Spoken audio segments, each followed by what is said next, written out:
Bonjour à tous, bonsoir, enfin ça dépend où on est en fait, si on est en France métropolitaine ou dans les Outre-mer. Alors accrochez vos ceintures parce que ça va être assez dense, il y a beaucoup de choses à dire, on va voyager dans l'espace et dans le temps. Dans l'espace parce que comme vous le savez, la France elle est présente sur les 4 océans. Il y a 14 territoires éparpillés un peu partout dans le monde et parce qu'il y a une histoire de plus de 5 siècles et qu'on va aussi parler de l'avenir. Alors déjà, premièrement, je ne sais pas si vous saviez qu'aujourd'hui c'est un jour férié. Je ne sais pas si vous êtes allé travailler aujourd'hui, en tout cas, sachez qu'en France c'est férié, du moins à La Réunion c'est férié. Tous les 20 décembre à La Réunion c'est la fête CAF, c'est la commémoration de l'abolition de l'esclavage. L'esclavage qui a été aboli le 27 avril 1848 par le député Victor Schœlcher, entre autres. Voilà, alors pour la petite histoire, la fête CAF, ça veut dire la fête des cafres. Et les cafres, en fait, alors attention, au départ, c'était désigné de manière très péjorative, mais c'était en fait les hommes et les femmes qui étaient venus d'Afrique, de l'Est africain. Donc du côté, en fait, comme vous pouvez le voir, alors attendez, parce que là, il y a sur cette image, du côté donc, de l'actuel Mozambique, du Kenya, de l'Ouganda, du sud éthiopien, etc. Et que la France a importé pour les emmener en fait, sur l'île Bourbon, qui se situe sur la carte que vous pouvez voir donc, à l'est de Madagascar, et qui deviendra ensuite la Réunion. Donc c'est l'époque de Louis XIV, on est en 1654, la France prend possession de la Réunion et commence sur ce territoire-là, en tout cas, eh bien, la grande période de l'esclavage, donc dans les champs de café, de cacao, de vanille. Et pour, disons, la petite ou la grande histoire, moi je suis allée à La Réunion il y a quelques années, et ce que j'ai trouvé extrêmement marquant, en fait, c'est que toute cette histoire en fait, des esclaves, elle est encore très présente dans l'histoire actuelle, puisque vous avez tout un ensemble de noms de lieux qui ont pris les noms en fait, des anciens cafres. Vous avez la plaine des cafres, et puis vous avez tout l'intérieur, ce qu'on appelle les hauts de La Réunion, la montagne, qui a pris les noms, c'est même plus que les cafres, c'est les noms des marrons, ce qu'on appelle les nègres marrons, c'est-à-dire les esclaves qui s'évadaient des plantations et qui allaient se réfugier dans la montagne, qui était inaccessible. Donc vous avez plein de noms, Marianne, Mafat, Dimitil, Decotte, qui sont les noms des lieux-dits dans les montagnes, qui prennent les noms de ces nègres marrons. Et ce qui est assez terrible, c'est qu'en fait le XVIIIe siècle a été meurtri par des terribles guérillas de chasseurs de marrons qui étaient envoyés de la part des maîtres qui en fait avaient leur plantation dans les bas. Et dans les bas, en fait, tout au long de la côte, vous avez là les Saint-Denis, Saint-Benoît, Saint-Gilles, Sainte-Rose, etc., qui en fait prennent les noms en fait, des saints catholiques qui avaient été importés par les maîtres. En fait. Donc vous avez vraiment cette dichotomie qui est vraiment dans la géographie et toute cette histoire. Alors évidemment, cette histoire des marrons, elle est présente partout. Et elle est présente évidemment également en Guyane et dans les Antilles. Donc la Guyane, vous voyez sur la carte, c'est vous voyez, c'est marqué France, hein, en vert, en haut à droite. Et la Guyane était évidemment la porte d'entrée en fait, de toute l'Amazonie, toute la grande forêt d'Amazonie. Et donc à l'époque, quand les esclaves s'évadaient des plantations, donc les fameux nègres marrons, eux, ils pouvaient aller très très loin en fait, en Amazonie, dans la forêt. Et parfois, ils se retrouvaient à rencontrer des Amérindiens qui vivaient à l'état primitif. Et donc, du coup, ils prenaient aussi leur mode de vie primitif et ça a donné en fait, le peuple des Bushinengués qui fait encore aujourd'hui aussi partie de l'actualité de la Guyane, puisque c'est une tranche de sa population, qui est une population très multiculturelle, mais qui malheureusement est une tranche très pauvre de la population guyanaise. Alors évidemment, cette histoire, hein, tout ça renvoie à l'histoire très connue et très tragique du commerce triangulaire. Donc là, vous voyez sur la carte le trafic. Donc on part du port de Nantes ou de Bordeaux ou de La Rochelle. On achemine, disons, des produits manufacturés, donc les tissus, mais aussi les armes, l'alcool. Et puis on va sur les rives du Bénin, vers la Gambie, le Libéria, etc. Et là, on importe des Africains qui ont été chassés par des rabatteurs africains et français. Et on embarque notamment sur l'île de Gorée au Sénégal pour aller ramener, en fait, faire la traversée de l'Atlantique et ramener des esclaves dans les Amériques et puis dans les Antilles françaises. Donc vous voyez, donc Saint-Domingue, à l'époque, la Martinique, la Guadeloupe, il y avait aussi Saint-Barthélemy et Saint-Martin, et la Guyane en Afrique du Sud. Alors ce qu'il faut voir, c'est que c'est quand même, c'est difficile à chiffrer, mais on recense à peu près 15 à 20 millions d'esclaves africains qui auraient été, à l'époque, donc là c'est à partir du XVIIe siècle, qui auraient été en fait capturés en Afrique. Donc une partie serait restée esclave sur place d'ailleurs.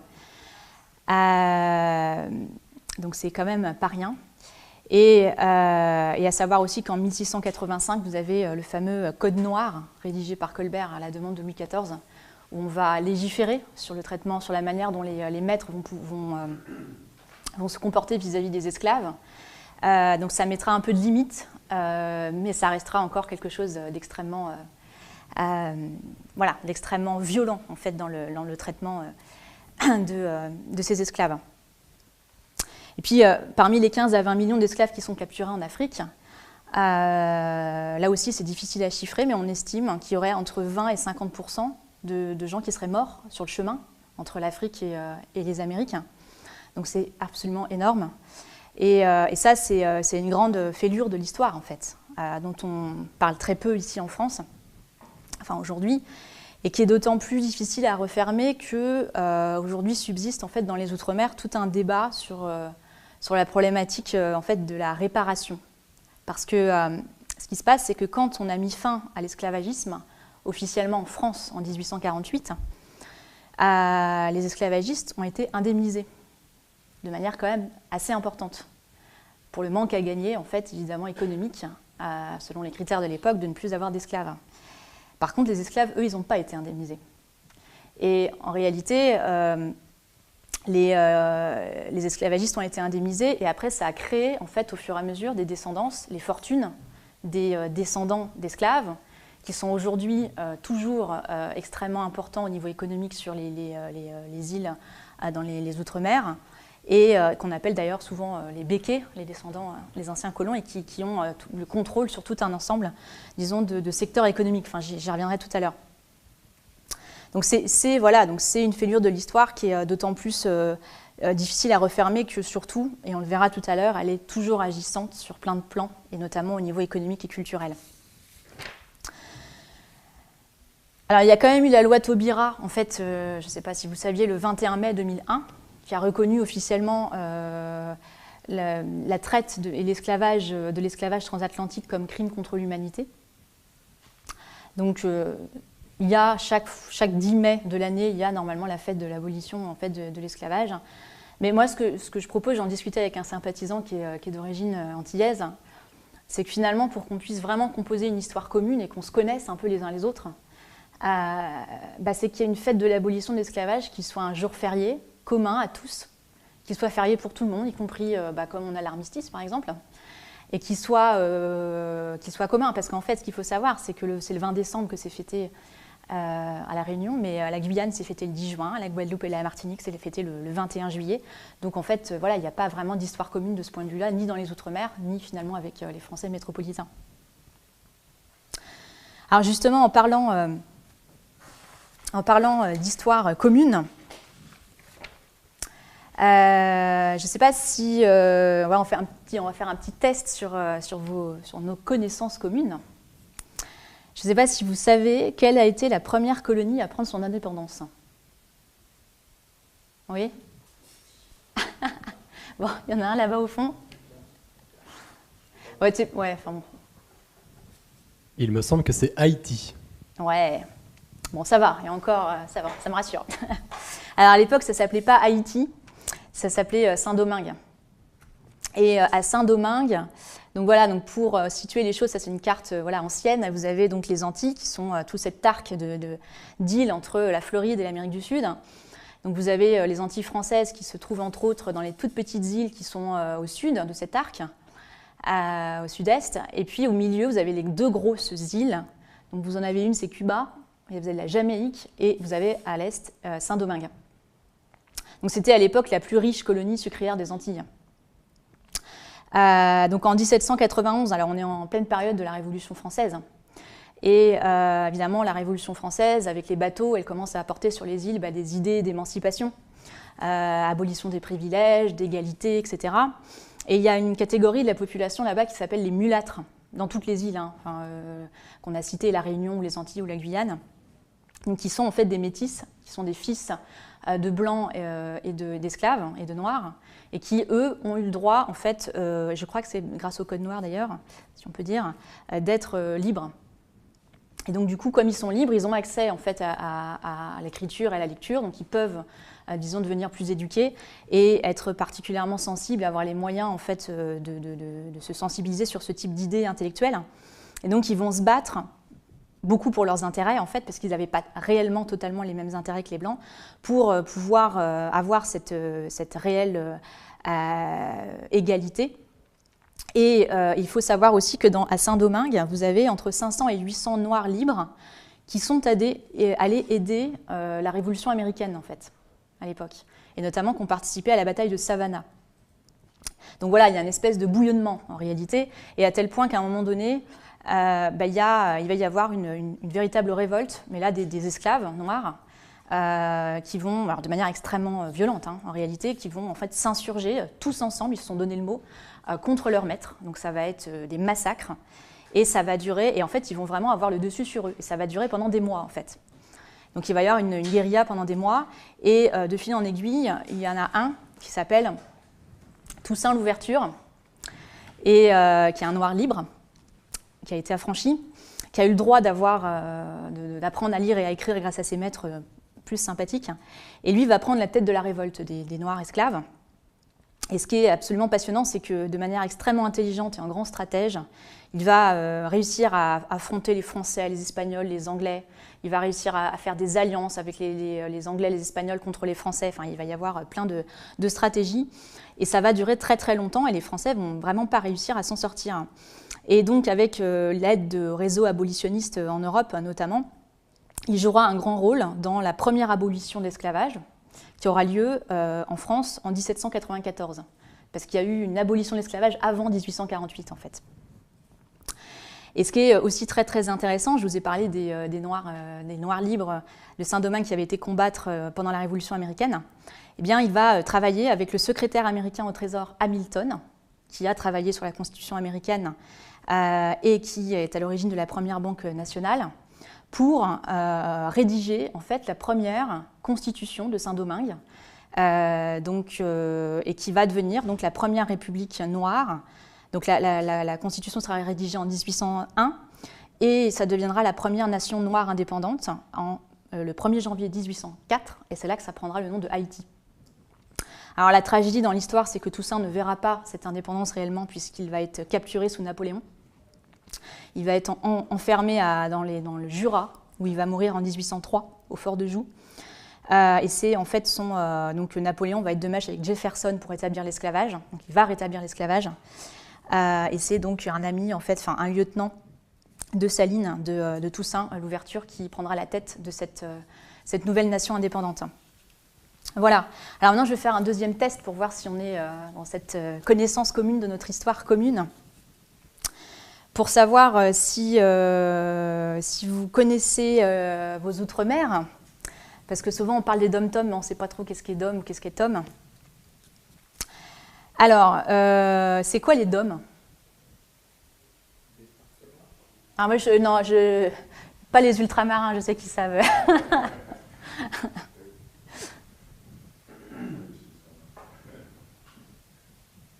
C'est les départements d'outre-mer. Ouais, c'est lesquels? Ah ah! Oui, je suis bête. Bon, ok.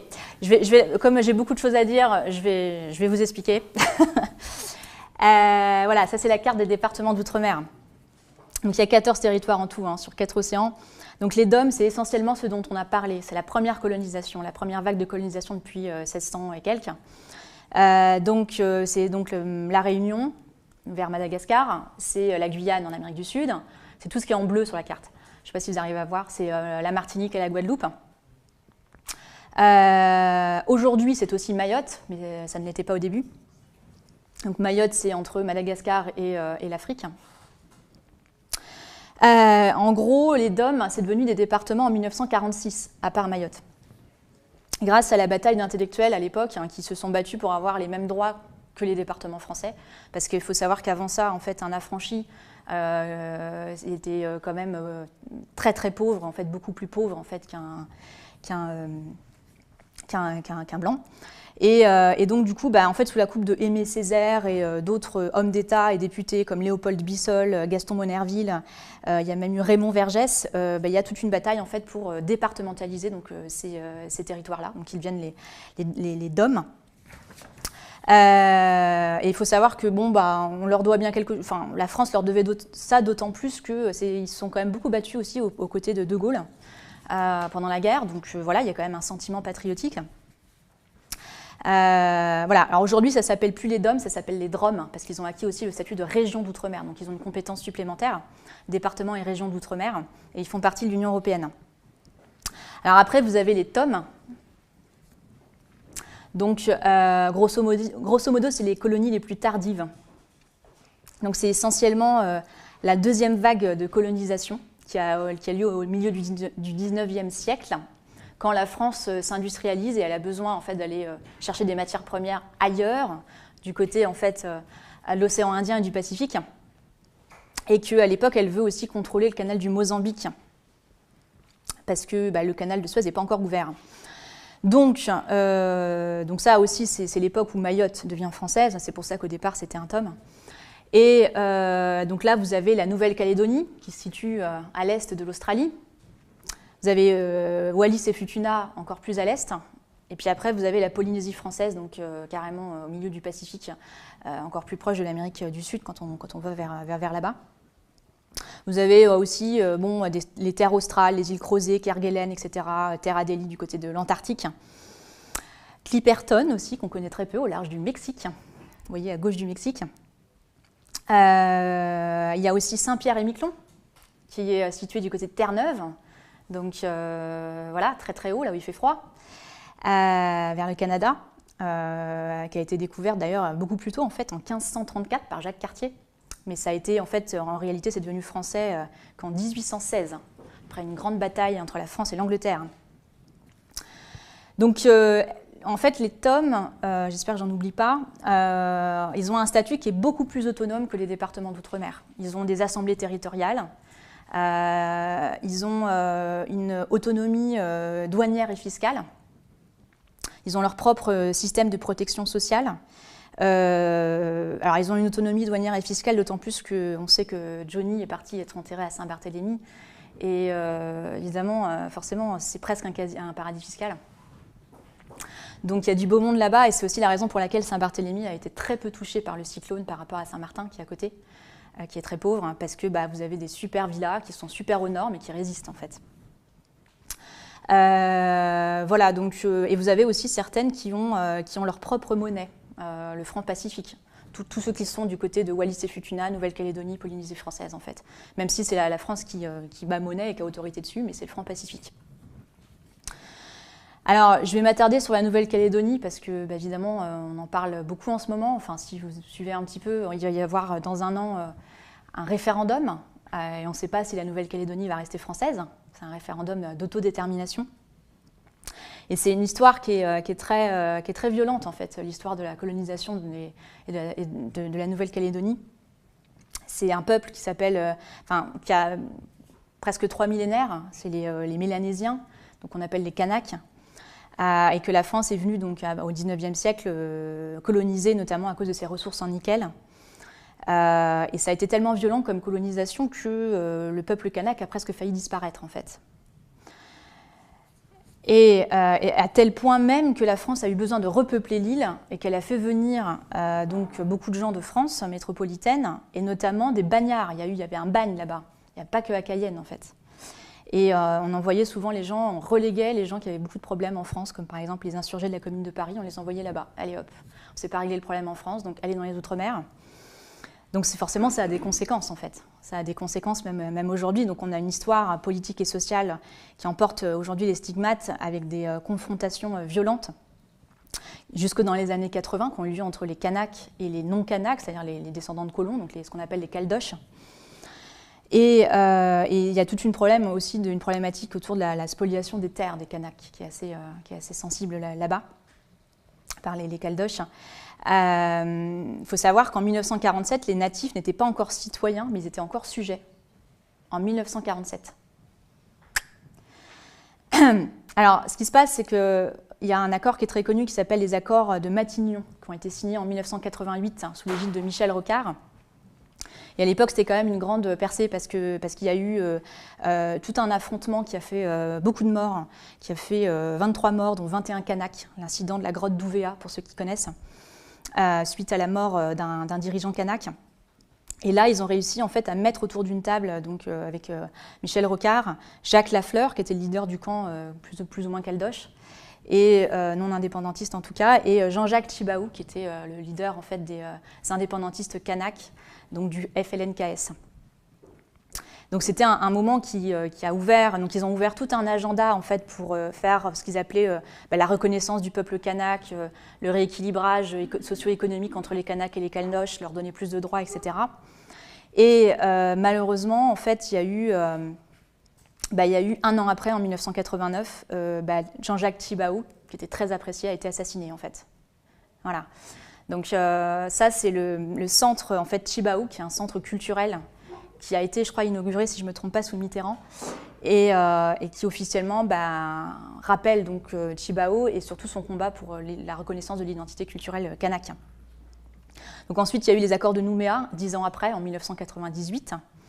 Donc pour aller encore plus loin dans cette ligne-là de réforme et de rééquilibrage entre les niveaux de vie kanak et caldoche, il y a eu des réformes institutionnelles, on a donné plus de pouvoir aux kanaks dans les institutions, on a fait valoir leur droit coutumier dans la justice locale, au niveau institutionnel aussi. On leur a donné un pouvoir économique aussi dans les mines de nickel. Et donc, mais bon, vous verrez tout à l'heure, on est encore très très loin du compte en termes de rééquilibrage, hein, très très loin. Donc voilà, en tout cas, on arrivera à la fin de ce processus en fin d'année prochaine, en 2018. Déjà, le gouvernement est en train de préparer avec les Calédoniens en fait le processus, et on ne sait pas si l'île sera indépendante, en statut d'État associé, autonome ou autre. Donc une affaire à suivre. Alors donc tout à l'heure, je vous ai parlé en fait de Mayotte, qui a eu une histoire un peu à part, qui est passée de tome à dôme. Donc, en fait, Mayotte, donc vous le voyez sur la carte, hein, vous avez Madagascar, vous avez les Comores, et vous avez Mayotte, qui est située entre les deux. Donc, géographiquement, elle fait partie de cet archipel Madagascar, Comores, Mayotte. Mais je dis bien géographiquement, parce que, en fait, d'un point de vue du statut, en tant que tel, tout le monde n'est pas d'accord pour dire au niveau du statut de chaque île les unes par rapport aux autres. C'est une île, il faut savoir que Mayotte est essentiellement musulmane en fait, parce que, alors c'est de peuplement afro-malgache, mais à partir du 7e siècle, les Arabes sont installés là et ont beaucoup influencé en fait. Voilà, il y avait même des sultanats depuis le 16e siècle dans chaque île. Et la France achète Mayotte en 1841 à un sultan. Et en 1886, c'est le reste de l'archipel des Comores qui devient protectorat français. Donc vous voyez qu'il y a une histoire qui est un peu à deux vitesses. Et voilà. Alors ce qui se passe, c'est qu'en 1975, quelques siècles plus tard, enfin non, un siècle plus tard, les Comores vont prendre leur indépendance, mais pas Mayotte. Voilà, donc je ne rentre pas dans les détails sur le pourquoi, le comment. Donc du coup, Mayotte va rester en France, elle restera un tome. Et il y a eu un référendum en 2009 où la population a majoritairement demandé en fait, à être acceptée d'être département français. Donc depuis 2009, c'est un DOM et un DROM, donc département et région d'outre-mer, depuis 2011. Mais pour avoir discuté donc, avec nos amis mahorais, qui sont notamment très impliqués avec nous politiquement et sympathisants, et des amis comoriens, il y a beaucoup, on le verra, il y a beaucoup de tensions, mais il y a au moins une entente sur le fait que ce qui est clair, c'est qu'à chaque étape, la France n'a jamais joué un rôle clair et que le plus souvent, elle a plutôt été là pour diviser, pour mieux régner, plutôt que pour essayer de créer les conditions en fait, d'un savoir-vivre en commun. Ça, c'est clair. Alors, qu'est-ce qui est devenu Mayotte au XXe siècle? Voilà, donc ça, c'est Mayotte. Ça, c'est une photo qui a été prise en décembre dernier. Donc, on n'est pas en Afrique, on est en France. Voilà. Et donc là, vous avez un enfant qui vient s'approvisionner en eau parce qu'il n'y a plus d'eau. Il y a eu en fait une pénurie d'eau à Mayotte qui a duré des mois, entre décembre et mars. Et le gouvernement français n'a rien fait, on n'en a pas entendu parler. Donc ce qui fait qu'en fait, il y avait presque plus d'eau potable. Donc du coup, les gens venaient s'approvisionner sur des rampes en eau non potable. Et voilà, et clairement, à Mayotte aujourd'hui, faut voir que plus d'un tiers des habitants vivent dans des logements insalubres, qui n'ont pas d'accès ou un accès limité à l'eau potable, et un réseau d'assainissement, les réseaux d'assainissement, c'est une catastrophe, et que la typhoïde, c'est endémique sur l'île, et ainsi que la leptospirose, dont il y a des liens avec les eaux souillées. Donc c'est quand même quelque chose qui est vraiment structurel, quoi, qui est absolument dramatique. Alors, j'ai une autre photo aussi de Mayotte. Voilà. Donc ça, c'est pas les toilettes de l'autoroute. D'ailleurs, je suis même pas sûre qu'il y en ait. C'est les toilettes d'une école à Mayotte. Voilà, donc les derniers travaux, c'était l'année précédente pour refaire la peinture, mais par contre, les toilettes... En réalité, ça, c'est quand les écoles ont la chance d'avoir des toilettes à Mayotte, ce qui n'est pas toujours le cas, loin s'en faut. Voilà, et sachant que par ailleurs, à Mayotte, il n'y a pas de cantine scolaire. Donc ils se débrouillent. Il n'y a pas d'infirmier scolaire, et parfois, il n'y a pas de classe tout court, en fait. Voilà. Ou alors ils font des roulements entre le matin et l'après-midi pour pouvoir bénéficier des locaux.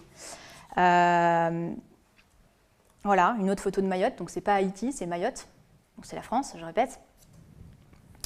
80% des Mahorais recensés vivent sous le seuil de pauvreté.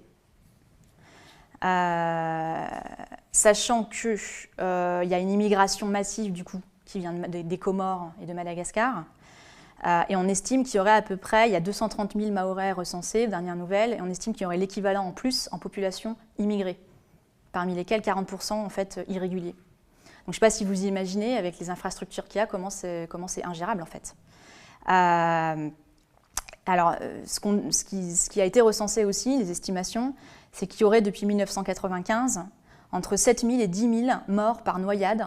On parle beaucoup, en fait, vous savez, on parle beaucoup des migrants qui meurent en Méditerranée, mais il y a les migrants qui meurent aussi entre les Comores et Mayotte, voilà, qui viennent sur les bateaux la nuit, ce qu'on appelle les kwassa-kwassa. Et en fait, bon, voilà, ils essayent d'avoir le droit du sol à Mayotte, ce qui est un très grand problème. Et en fait, non seulement ça crée une immigration de masse et beaucoup de problèmes sur place, mais en plus, voilà, ça crée des morts.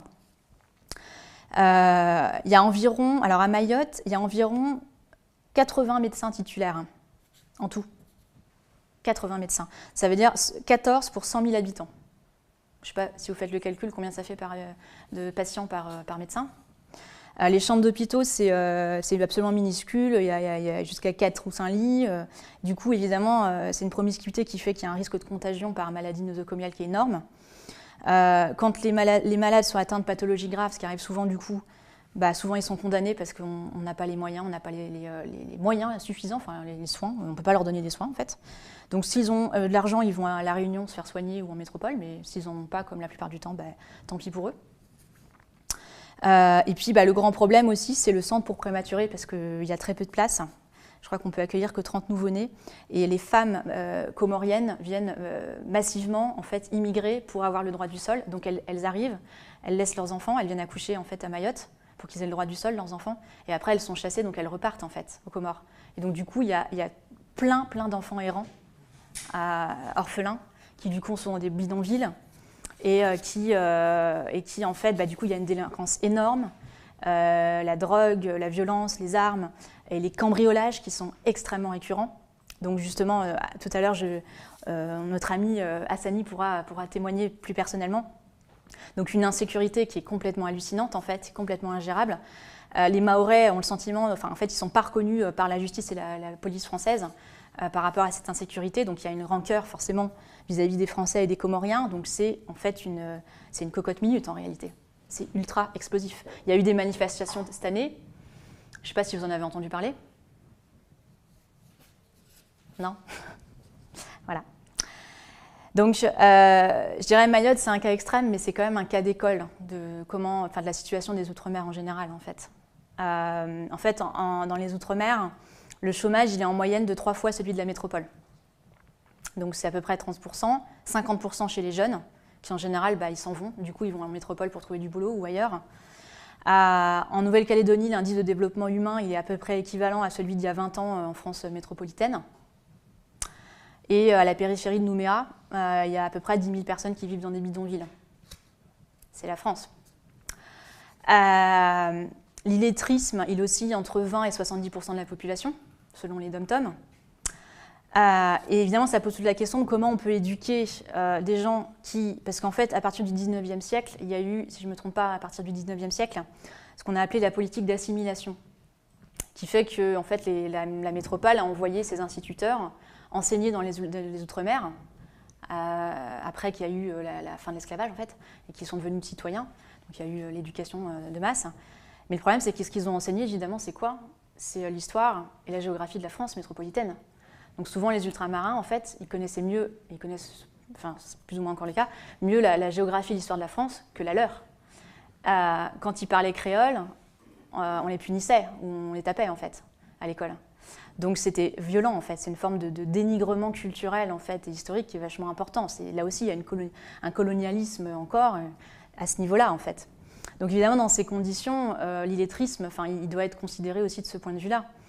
Et du coup, Jacques Cheminade avait proposé pendant la campagne présidentielle dans son programme qu'il y ait 2 à 4 heures hebdomadaires d'enseignement de l'histoire et des humanités, en fait, créoles, kanak, polynésiennes, etc. Et en fait, en langue locale, pour qu'ils puissent avoir cette passerelle, en fait. Et que par ailleurs, pour apprendre le français et le connaître, on ait vraiment un accompagnement personnalisé. Sachant que dans les Outre-mer, il y a très peu de filières techniques et supérieures. Il faut souvent aller en métropole. Je crois, si je ne me trompe pas, que à la Martinique, jusqu'à il y a très peu de temps, on pouvait aller que jusqu'à Bac+2. Affirmatif, voilà. Et souvent, évidemment, il y a une fracture sociale et ethnique qui est reliée, en fait. Du coup, pour repère, en Nouvelle-Calédonie, un non-kanak a 5 fois plus de chances qu'un kanak d'avoir son bac. Un kanak sur 20 est diplômé de l'enseignement supérieur, contre 1 sur 5 européens.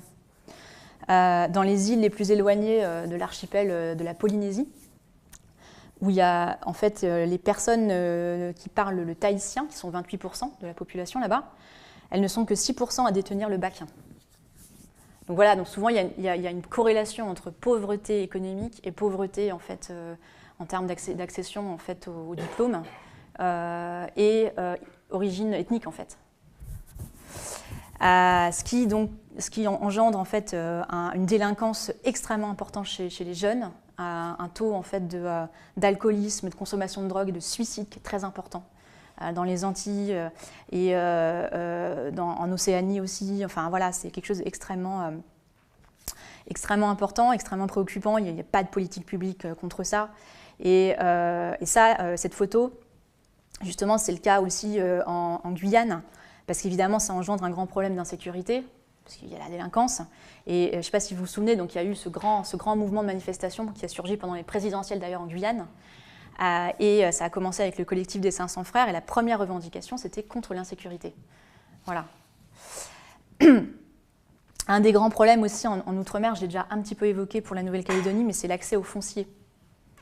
La plupart des terres, c'est en fait les descendants de colons qui les ont.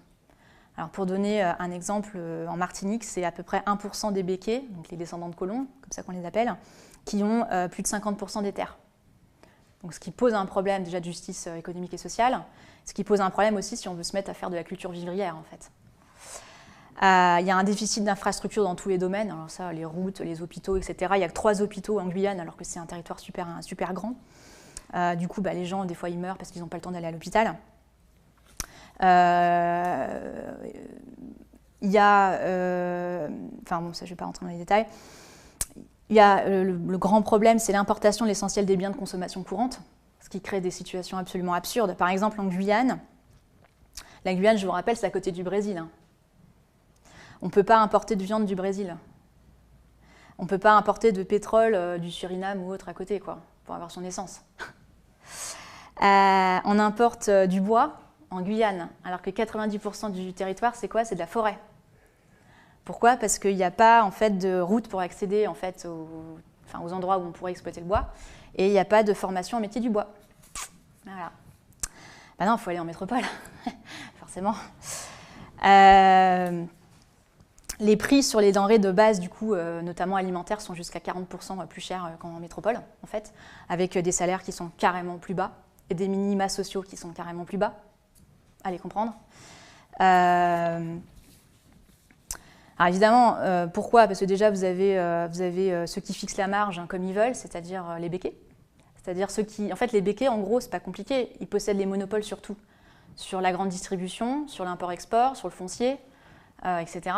Donc évidemment, ils n'ont pas de concurrence, donc ils peuvent faire ce qu'ils veulent en fait, avec les prix. Donc ils peuvent fixer des super marges, ils peuvent fixer des salaires super bas. Et puis vous avez après une des explications de ces coûts élevés, autres que les coûts de transport depuis la métropole pour acheminer les biens de consommation, c'est l'octroi des mers. Donc l'octroi des mers, c'est une taxe sur les produits à l'exportation et à l'importation dans les outre-mer, dans les deux sens. Donc alors on dit ouais c'est bien parce que ça rapporte beaucoup d'argent, c'est ça qui fait vivre les collectivités, c'est 45% du budget des collectivités qui touchent une partie de l'argent, mais l'État aussi, et puis aussi les monopoles de l'import-export, hein, qui s'en mettent plein les poches. Et donc, et ça c'est une taxe qui vient en fait du XVIIe siècle, qu'on appelait le droit de poids à l'époque.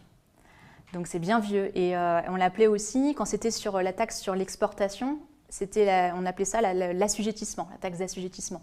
Parce qu'évidemment, c'était l'État qui raflait la mise et puis le gouverneur sur place, hein, donc le colon. Et alors, d'après ce que j'ai compris, la taxe sur l'exportation, donc on a gardé la taxe sur l'importation pour une histoire de protectionnisme, un minimum quand même. Pas spécialement la taxe sur l'exportation, mais la taxe sur l'exportation, elle a néanmoins été remise en 1989 par qui ? Par l'Europe. Pourquoi? Parce qu'il y avait l'acte unique et qu'il fallait ne pas faire de discrimination en termes de taxation. Bah oui, parce que le protectionnisme en Europe, vous comprenez, la concurrence libre et non faussée. Donc si on met une taxe sur l'importation, il faut mettre l'équivalent sur l'exportation. Enfin, logique. Donc évidemment, du coup, le problème, c'est que même si on considère uniquement la taxe sur l'importation, qui d'un point de vue de protéger l'économie locale, peut se justifier. Je ne sais pas si vous me suivez. Non. Ouais. Le problème, c'est que si vous n'avez pas d'économie locale, si vous n'avez pas, enfin j'y viendrai après, mais si vous n'avez pas développé des infrastructures, si vous n'avez pas développé des entreprises, si vous n'avez pas une input déjà, si vous n'avez pas, je veux bien taxer ce qui arrive, mais en fait, dans ces cas-là, vous ne pouvez rien faire, en fait, vous êtes complètement étouffé. Donc là, vous avez une espèce de piège, en fait, qui fait que la vie est carrément trop chère et qu'on ne peut rien faire, en fait, dans les conditions actuelles des choses. Parce que voilà, clairement, c'est quoi aujourd'hui l'économie des Outre-mer? C'est ça. Donc c'est un champ de canne à sucre à La Réunion. Moi, quand je suis allée à La Réunion, c'est quand même la chose qui m'a le plus marquée, c'est que tout le territoire, c'est quasiment que ça, en fait. Donc, est-ce qu'on est vraiment sorti de l'économie de l'esclavage? Donc voilà, vous avez ça aussi dans les Antilles. Champ de bananes. Voilà, donc sinon, donc c'est bien, on peut faire du rhum, hein, on peut transformer la canne à sucre, mais enfin bon, ça va pas très loin. Pour l'instant, il n'y a que ça. Hein. Voilà, donc sachant que dans les Antilles, le problème de la banane, c'est quand vous avez de la monoculture, quand il y a un problème, ça concerne tout le territoire. Il y a eu à un moment donné un scandale avec le chlordécone, voilà, qui est un engrais qui a été interdit en France parce que c'était très, très dommageable, en fait, voilà, très polluant. Par contre, dans les Antilles, c'est resté pendant des décennies autorisé. Et donc, ça a contaminé tous les sols, toutes les eaux. Il y a des problèmes sanitaires extrêmement importants qui ne sont toujours pas résolus. Évidemment, ça rend en plus les territoires extrêmement dépendants en fait, des cours des marchés. Quand il y a eu un effondrement des cours du sucre en 1950, il y a eu un effondrement en fait, du niveau de vie dans les Antilles. C'est là d'ailleurs qu'ils sont passés à la banane. Il y a eu un effondrement parce que vous avez aussi ça. Donc ça, c'est la Nouvelle-Calédonie, c'est le nickel, qui est sa première ressource. Mais il y a eu aussi un effondrement des cours en 2015. Donc voilà, ils sont hyper dépendants en fait.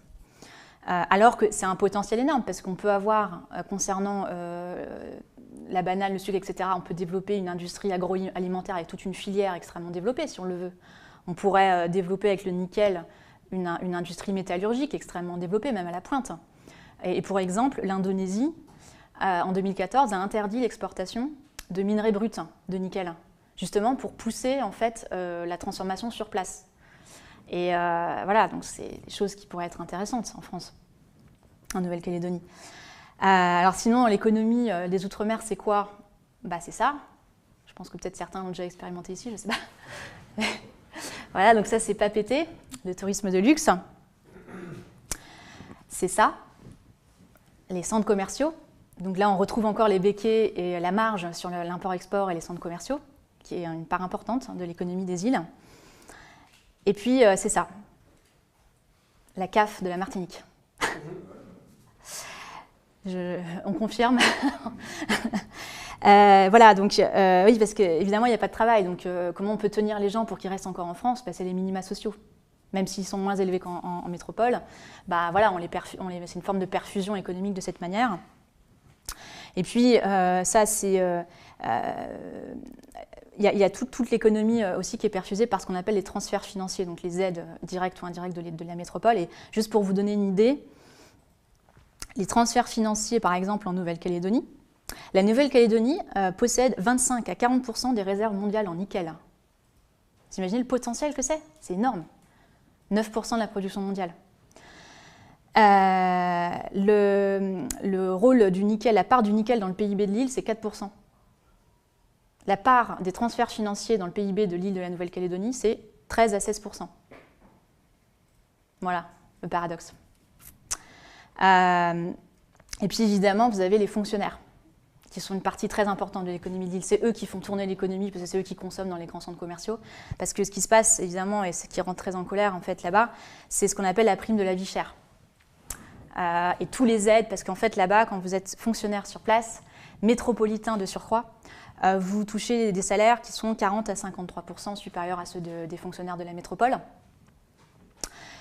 auxquels s'ajoutent des avantages fiscaux sur les retraites, sur des exonérations, enfin toutes sortes de choses, donc ça fait encore monter. Il y a eu toute une bataille quand même pour que les ultramarins puissent, les fonctionnaires ultramarins puissent avoir des salaires alignés sur les fonctionnaires de la métropole, parce que pendant une période, c'était que les métropolitains qui avaient ces salaires-là. Voilà. Et la grande hypocrisie, c'est que même les privés là-bas ne disent rien, parce que s'il n'y avait pas ces sursalaires, bah évidemment, personne n'achèterait, n'aurait les moyens d'acheter en fait. Parce que là-bas, je peux vous dire que pour faire les courses, le panier de base de la ménagère, pour quelqu'un qui travaille dans le privé, c'est vachement compliqué, hein, tous les jours, hein, toutes les semaines, c'est très compliqué. Voilà. Et pour la petite histoire aussi, pendant la guerre, on raconte qu'à La Réunion, parce que voilà, c'est de la monoculture, donc il n'y a pas d'agriculture vivrière, donc ils importent, donc ça coûte cher. Et pendant la guerre, La Réunion a réussi, parce qu'il y avait évidemment, il y a eu la guerre, donc il n'y avait plus d'approvisionnement de la métropole en fait. Et du coup, La Réunion a dû se débrouiller, a dû prendre sur la canne à sucre et faire de l'agriculture vivrière.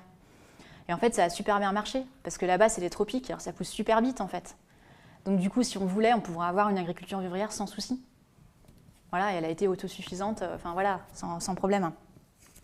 Alors évidemment, les conséquences, c'est quoi? C'est qu'il y a une grande histoire de grève et de manifestations en fait, dans les dom-toms. Donc là, en fait, il y a eu une grande émeute en 1959 qui a dégénéré en émeute raciale. Il y a eu 3 morts suite à un accident de la circulation. Ça, c'est en 1967, la photo. Pour réclamer une augmentation de salaire. Voilà, donc il y a eu au final, et le ministère des Outre-mer l'a reconnu 20 ans après, une répression, parce qu'il y a eu plein de révoltes, qui a coûté 87 morts. Il y a eu 87 morts au final. Et ce que disaient les employeurs, ils disaient, ce qui a fait encore plus dégénérer les choses, il y en a un qui avait dit « Quand les nègres auront faim, ils recommenceront à travailler ». Voilà, donc vous voyez l'état d'esprit, parce qu'il y a tout cet aspect-là aussi racial qui est encore très présent en fait. Et ça, c'est la grande manifestation, je ne sais pas si vous vous souvenez, de 2009, avec le super collectif Lutte contre la profitation, le LKP. Il a été un grand moment qui a réuni dans les Antilles en fait, tout le monde, en fait, tous les collectifs, tous les syndicats. Ça a été un grand moment. On dit même que c'était le moment où il y avait presque plus d'insécurité, tellement les gens étaient soudés, ils pensaient qu'il allait y avoir un changement, il y avait un espoir, etc. quoi. Et puis il y a eu le mouvement de grève, évidemment, de cette année en Guyane. Et pour vous donner une idée de l'état d'esprit de la métropole par rapport à ça, ce qu'on demandait, alors, il y avait le collectif qui s'appelait « Pour la Guyane décollée ». Et je le prononce mal, mais il demandait 3 milliards pour les infrastructures, pour tout problème d'insécurité d'infrastructures, d'hôpitaux, de routes, etc. Le gouvernement n'a engagé que 1,08 milliard. Et quand Macron est venu les visiter il y a 2-3 mois, il a dit « Je ne suis pas le Père Noël parce que les Guyonais ne sont pas des enfants ». Voilà ce qu'il leur a dit. Sympa. Et parce qu'il y a évidemment là-bas, le grand problème, c'est comme à Mayotte, il y a une immigration massive des pays environnants, et du Brésil, du Suriname, du Guyana, de Haïti, etc. Et Macron de dire on ne fera pas, en fait, on ne construira pas un hôpital à Maripasoula parce que sinon les Brésiliens viendraient le remplir. Voilà. Et pour continuer avec ce cynisme français, alors déjà, premièrement, je vais faire une petite passerelle avec l'Afrique. Je vous demande d'avoir en mémoire le discours de Macron. Je ne sais pas si vous avez entendu parler de ça au G20 de Hambourg, où il avait rendu furax les Africains parce qu'il avait dit le grand problème de l'Afrique, c'est le surpeuplement, c'est la surpopulation et c'est le nombre d'enfants par femme qu'il faut réduire. Et Sarkozy avait tenu exactement le même discours en 2016, en fait. Donc voilà, c'est clairement un discours proprement malthusien, que tiennent d'ailleurs actuellement les Britanniques également, puisqu'ont été pris la main dans le sac de discours encore pires, les fils du prince Charles. Et voilà, alors par rapport à ça, il y a toute une histoire française qui réellement a mis en pratique ce malthusianisme dans les dom-toms. C'est l'histoire du BUMIDOM, qui a été créé en 1963. C'est le Bureau pour le développement des migrations pour les DOM. Ça a été créé par Michel Debré, qui était député à La Réunion, qui était un gaulliste, où ils ont dit, voilà, il y a trop de jeunes, ils n'ont pas d'avenir, ils sont trop nombreux dans les îles, la démographie augmente, il y a du chômage, on va la vider. Voilà, on va vider les îles. Du coup, il y a 70 000 jeunes qui ont été transférés, arrachés de leur famille, qui ont été mis en métropole pour repeupler en fait les campagnes françaises. Ce qui a donné lieu d'ailleurs c'est très connu sous le nom des orphelins de la Creuse, qui ont revendiqué leurs droits récemment, parce qu'ils ont été arrachés proprement à leur famille. Ça a duré jusqu'en 1981. Et puis en échange, qu'est-ce qu'on a envoyé dans les dom-toms? Des fonctionnaires bien payés. Voilà. Et il y a eu pire, en fait. Il y a une militante réunionnaise qui s'appelle Françoise Vergès, qui fait partie de la famille Vergès, qui est très connue, qui a écrit un livre qui s'appelle « Le ventre des femmes », où elle a en fait mis au grand jour tout un grand scandale qui a éclaté dans les années 1970, mais qui a eu lieu plutôt dans les années, je crois, 40, 50, 60, avant en tout cas que l'avortement ne soit légalisé en France, où elle a révélé que des milliers de femmes réunionnaises étaient stérilisées de force et avortées de force, en fait, par souci de surpopulation, évidemment. Voilà, donc ça c'est la vision, la réponse des autorités françaises, c'est clairement le malthusianisme en fait. Donc ça c'est, voilà, sur la photo vous voyez quelqu'un qui à l'époque, jeune, ne quitte pas ton pays, non au BUMIDOM, qui réagit à ça. Donc c'est là qu'on en vient à la question, disons, je dirais en contrepoint à ça, de ce que moi j'ai appelé l'avenir des Outre-mer à l'heure des nouvelles routes de la soie, où on est, parce qu'il y a des dirigeants aujourd'hui qui ont une réponse inverse que le malthusianisme en fait, à cette question du sous-développement dans les territoires, dans ces territoires-là, enfin en général. Donc voilà, donc c'est évidemment le président chinois, entre autres, Xi Jinping, qui en 2013, fort de l'expérience de son pays, la Chine, qui a sorti 700 millions de personnes de la pauvreté en 30 ans, ce qui est un exploit total. Donc en 2013, il a proposé au monde, vraiment dans l'esprit d'ailleurs des pays non alignés, un nouveau pacte économique pour le monde de développement mutuel, avec un développement physique, industriel, technologique par opposition à l'économie financière des pays occidentaux, qui soit basé sur le long terme et sur le co-développement, en faisant le pari qu'à terme, ça sera gagnant-gagnant. Donc, avec le Brésil, la Russie, l'Inde et la Chine, il a créé en 2014 la Banque de développement des pays des BRICS, et la Banque asiatique d'investissement dans les infrastructures par ailleurs, pour pouvoir en fait financer cette nouvelle économie de développement industriel et infrastructurel. Et où sont joints en fait des dizaines et des dizaines de pays, y compris européens d'ailleurs à l'époque. Donc à l'Amérique du Sud, aux Caraïbes, à l'Asie, mais aussi et surtout à l'Afrique. Le président chinois a proposé donc un plan de développement interne des infrastructures ferroviaires, là c'est pour l'Afrique ça, routières, maritimes, en voie navigable, etc. Et ça c'est comme ça que la Chine le pense, aboutir à terme au décollage de leur capacité industrielle et agricole. Là vous voyez sur la carte, c'est le plan 2063 qui a été en fait pensé avec les pays de l'Union africaine et la Chine. Donc c'est un plan de développement, c'est un objectif pour un travail qui est déjà engagé et pour lequel l'Afrique, juste pour vous donner une idée, la Chine, pardon, a engagé par exemple en 2015 21 milliards de dollars, rien qu'en 2015, ce qui était plus que tout le consortium pour les infrastructures en Afrique, avec toutes les structures africaines et l'Union européenne réunies. Voilà, donc pour ce qui donne un rapport. Donc évidemment ce projet, comme vous le savez, il a appelé ensuite le projet des nouvelles routes de la soie, puisque l'idée aussi c'est de passer par des corridors de transport et de développement intracontinentaux, inter- et intracontinentaux au niveau eurasiatique, africain et jusque dans l'Amérique latine et les Caraïbes.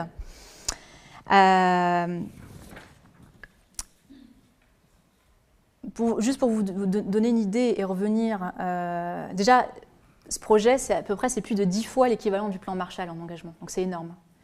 Et en Afrique, il y a un cabinet dont on parle souvent qui s'appelle le cabinet McKinsey, occidental, qui a testé 1000 entreprises chinoises en Afrique, qui est à peu près la moitié, et qui a établi que 87% des employés de ces entreprises chinoises en Afrique étaient africains, quand même, que 64% recevaient une formation et que parmi ceux-là, 44% recevaient une formation de cadre. Donc il y a vraiment une vision, disons, vraiment de développement mutuel en fait. Vraiment, la formation a un rôle extrêmement important.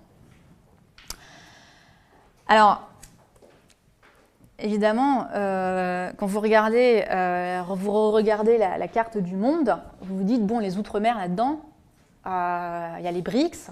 Donc vous avez le Brésil, vous avez l'Afrique du Sud, vous avez l'Inde, vous avez la Russie et vous avez la Chine. C'est quand même pas très loin finalement des Outre-mer, si vous vous souvenez de mon petit cours du début, avec là où sont situés les dom-toms.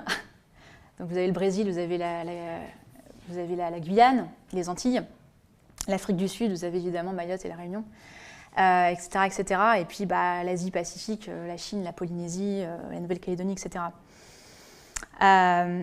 Donc alors je vais vous expliquer pourquoi en réalité je pense que ça ouvre des opportunités extrêmement intéressantes pour eux. Mais avant d'en venir à ça, je voudrais quand même refaire un point sur parce que je vous ai parlé de l'économie ou de la non-économie des Outre-mer, mais il y a tout ce qui pourrait devenir l'économie des Outre-mer, au-delà de simplement développer leurs infrastructures de base et développer leur agriculture vivrière. Il y a tout un ensemble de secteurs de pointe sur lesquels on pourrait les qualifier, où ils ont un potentiel énorme en fait. Alors évidemment, premièrement, vous avez l'économie de la mer, forcément. C'est quand même. Alors les dom-toms, c'est à peu près 20 fois l'équivalent de 20 fois la superficie de la France en zone exclusive maritime. Donc il y a du potentiel quand même. Il y a de quoi faire. Il y a la possibilité d'installer plein de laboratoires avec Ifremer, avec des ingénieurs et des chercheurs, à la condition, c'est moi ce que je dis, qu'on les forme sur place, qu'on les recrute sur place, qu'on crée les universités pour ça, le suivi pour ça. Il y a tout le potentiel d'extraction minière sous-marine, d'aquaculture, de villes flottantes pour la dépollution des eaux, pour la recherche en fait, sur toute la faune et la flore en fait, dans les océans, qui a un potentiel énorme pour plein de filières chimiques, cosmétiques, environnementales, etc., ou pour la pharmacopée aussi. Il y a évidemment les hubs portuaires. Alors pour ça, je fais une petite pub, parce qu'on a notre dernier journal. Et dans le dernier journal, auquel vous devez tous vous abonner, évidemment, vous avez tout un dossier sur lequel Cheminade a mis l'avant dans sa campagne sur l'économie de la mer, en fait. Voilà, qui vous détaillera un petit peu tout ce potentiel.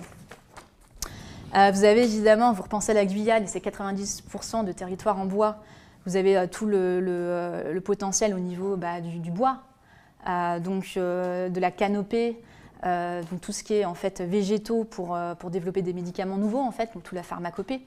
Donc au lieu d'importer des médicaments, on devrait les créer sur place avec des laboratoires, avec des ingénieurs sur place. Vous avez les plantes endémiques pour la cosmétique, comme le ylang-ylang à Mayotte, par exemple.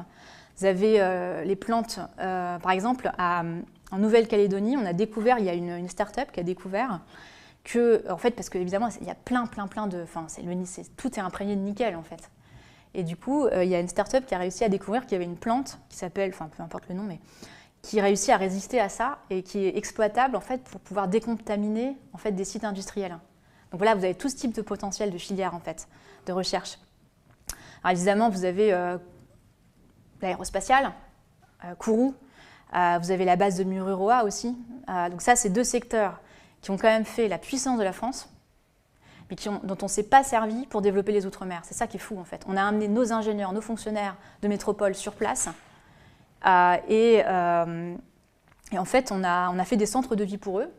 Mais en fait, on n'a pas recruté, on n'a pas formé, on n'a pas développé des ingénieurs et des chercheurs sur place, en fait, ultramarins. Et c'est ça qui est hallucinant. Et on n'a pas fait non plus bénéficier le territoire des retombées industrielles potentielles. Et un exemple d'application qui serait extrêmement intéressant, par exemple, on pourrait faire d'ailleurs, on parle des BRICS, une coopération avec la Russie, c'est d'application industrielle du spatial, c'est par exemple la télémédecine par satellite. Parce que là-bas, évidemment, je vous parlais tout à l'heure qu'il n'y avait pas assez d'hôpitaux en Guyane. Je ne sais pas si un jour il y en aura assez, tellement le territoire est compliqué quand même, avec toute la forêt. Mais justement, pour aller soigner les gens dans des endroits qui ne sont pas accessibles, la télémédecine, c'est vachement intéressant. De même que dans les montagnes de La Réunion. Parce que dans les montagnes de La Réunion où il y avait les marrons, qui étaient inaccessibles, il y a encore des endroits où il y a des villages inaccessibles aujourd'hui. On n'y va qu'en hélicoptère. Donc voilà, donc ça peut être intéressant. Il y a des îles en Polynésie qui sont très peu accessibles aussi, donc la télémédecine peut être intéressante. Et puis en parlant de Mururoa et du nucléaire, il y a des secteurs où on pourrait travailler aussi par exemple avec les Russes qui travaillent là-dessus sur des mini-centrales nucléaires qui sont immergeables sous les eaux, donc qui peuvent résister aux tsunamis, aux tremblements de terre, etc. Et sachant que la DCNS et EDF travaillent déjà dessus en France en fait. Donc voilà, donc ça c'est des exemples de potentiel. Alors, pour revenir à la question des nouvelles routes de la soie et des BRICS qui se développent, alors évidemment, sur plein de plans, ça change tout. Déjà sur l'immigration. Si on revient sur la question des Comores, faut savoir que, par exemple, de Mayotte, l'immigration notamment des Comores et de Madagascar. Déjà, ce qu'il faut savoir, c'est que depuis l'indépendance des Comores en 1975, il y a une très grande histoire d'amitié entre les Comores et la Chine. La Chine, c'était vraiment dans l'esprit des non-alignés à l'époque, à financer beaucoup de choses là-bas, le palais du peuple, les administrations, ensuite le réseau de communication, de télécommunications jusqu'à récemment. Et là, ce qui est intéressant, c'est que la Chine vient de consentir à effacer une partie de la dette comorienne, à hauteur de 630 millions de francs comoriens, et qu'il y a des projets qui sont en cours de programmation, notamment pour la rénovation d'un hôpital et certains projets d'infrastructure routière. Il y a Madagascar aussi qui est intéressant de ce point de vue-là, parce que la Chine en fait vient de signer un accord. Alors, je sais pas, j'avais la photo, mais voilà, c'est ça. Ça c'est le président chinois et le chef d'État de Madagascar. Il y a un accord qui a été signé très récemment, cette année même, je crois, de 30 milliards de dollars entre Madagascar et la Chine pour que la Chine puisse y investir avec plein de projets d'infrastructure, notamment sur la construction d'une autoroute nord-sud, d'un grand port et même d'une ville intelligente, voilà, comme au Maroc. Donc évidemment, pour enrayer l'immigration à Mayotte, c'est quelque chose qui est extrêmement intéressant. Après, vous avez la question de la Réunion. Alors, je ne sais pas si vous vous souvenez tout à l'heure quand je vous ai parlé de la cafrerie. Vous savez, la cafrerie, c'était la première photo que je vous ai montrée d'une vieille carte. C'est comme ça qu'on appelait l'Afrique de l'Est et du Sud. Le Mozambique, le Kenya, l'Éthiopie, etc. Et c'est de là qu'on importait les esclaves qu'on emmenait à la Réunion, en fait, les fameux cafres. Et il se trouve que ces mêmes pays qui sont concernés par l'ancienne cafrerie, donc le Mozambique, l'Éthiopie, le Kenya, l'Afrique du Sud, etc., ce sont justement, beau retournement de l'histoire, ce sont les pays précisément pilotes de la politique de développement sino-africaine, donc dans le cadre des nouvelles routes de la soie. Donc, pour exemple, le Kenya, je vous donne très vite les exemples, mais le Kenya a vu cette année une nouvelle ligne ferroviaire entre Mombasa et Nairobi qui a été ouverte grâce à la Chine, avec qualification de la main-d'œuvre et des ingénieurs. La capitale de l'Éthiopie, Addis Abeba, vient d'ouvrir, grâce à la Chine, le premier métro d'Afrique subsaharienne. Et pour vous donner un exemple de dynamique et comment ça peut engendrer... parce que si vous avez toute une dynamique des pays qui environnent les Outre-mer, vous pouvez considérer après que vous aurez des échanges régionaux, que vous aurez des échanges commerciaux, qu'on pourra échanger des matières premières, qu'on pourra échanger des matières transformées, qu'on pourra échanger des matières alimentaires et que du coup on pourra baisser le coût. Si on joue intelligemment sur l'octroi des mers, on pourra baisser le coût de la vie. Donc il faut, et moi je milite ardemment pour que tout ce qu'il y a autour des Outre-mer puisse se développer. Et c'est pour ça que je suis ravie des nouvelles routes de la soie. Et là, par exemple, l'Éthiopie, c'était jusqu'à il y a 20 ans, c'était le pays le plus pauvre d'Afrique subsaharienne quasiment. Et là, aujourd'hui, particulier parce qu'il y a eu un changement de gouvernement dans les années 90, mais elle a une croissance annuelle de 11%. Donc ça donne de l'espoir quand même. L'Afrique du Sud, qui fait partie des BRICS, est aujourd'hui deuxième exportatrice d'isotopes médicaux, y compris à destination des États-Unis. Et là, c'est intéressant parce que la Réunion, justement, l'île de la Réunion, en octobre dernier, il y a eu un forum international sur les questions numériques. Et en fait, elle a fait en fait une rencontre entre les pays de l'océan Indien et de l'Afrique et de la Réunion sur les questions de la santé et du numérique. Et elle avait créé en fait toute une base, une espèce, je sais pas si c'est une structure qui s'appelle Thesis en 2002, qui a obtenu le label French Tech et qui relie tous les projets relatifs à la santé, au numérique et à la santé sur l'île. Et elle est la première région de France à avoir créé une base de données géante dans le domaine de la santé.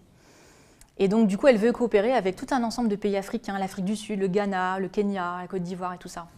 Donc voilà, donc là, ça donne un sens aussi de type de coopération à des niveaux extrêmement poussés qu'il peut y avoir par ailleurs, en fait. Et pour la jolie petite histoire, donc là, vous voyez sur l'écran, la Réunion veut prendre part aux nouvelles routes de la soie chinoise. Donc, il y a eu pour la première fois en août 2017 un forum économique entre la Chine et la Réunion, qui a été poussé par l'association culturelle chinoise de la Réunion. Parce qu'il y a une grande communauté chinoise là-bas. Il y a une grande communauté indienne aussi d'ailleurs. Et l'idée, c'était de faire du lobbying en faveur du détournement de la nouvelle route de la soie maritime, parce que vous avez les nouvelles routes de la soie continentales qui sont proposées par la Chine en termes de développement des infrastructures. Et puis, je vous montrerai une carte tout à l'heure. Et vous avez les nouvelles routes de la soie en fait, maritimes pour développer des échanges par les mers, ouvrir des nouveaux canaux, des nouveaux ports, etc. Le problème, c'est que là, la nouvelle route de la soie maritime, elle passe par le canal de la mer Rouge et le canal de Suez pour aller en Méditerranée.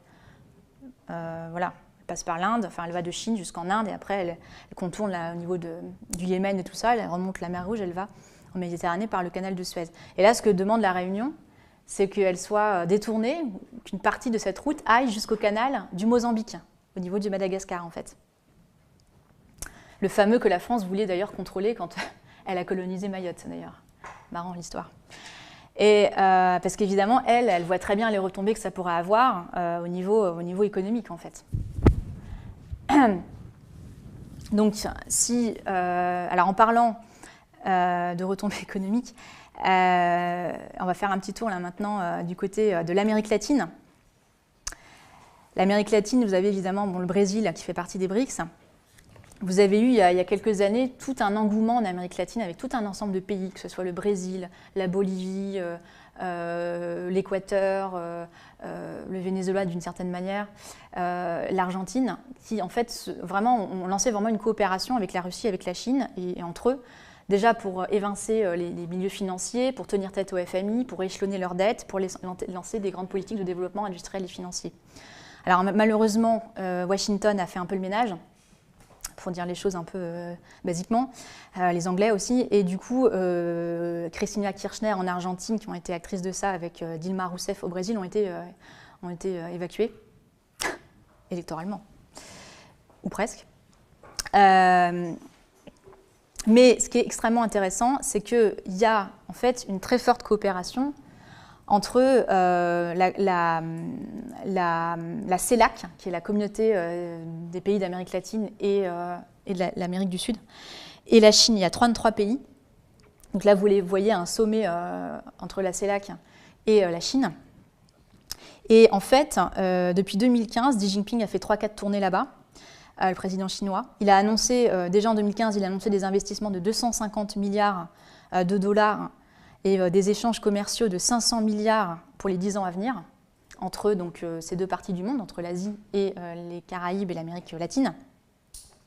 Et il y a eu plein de sommets ces derniers temps en Uruguay, à Shanghai, à Pékin.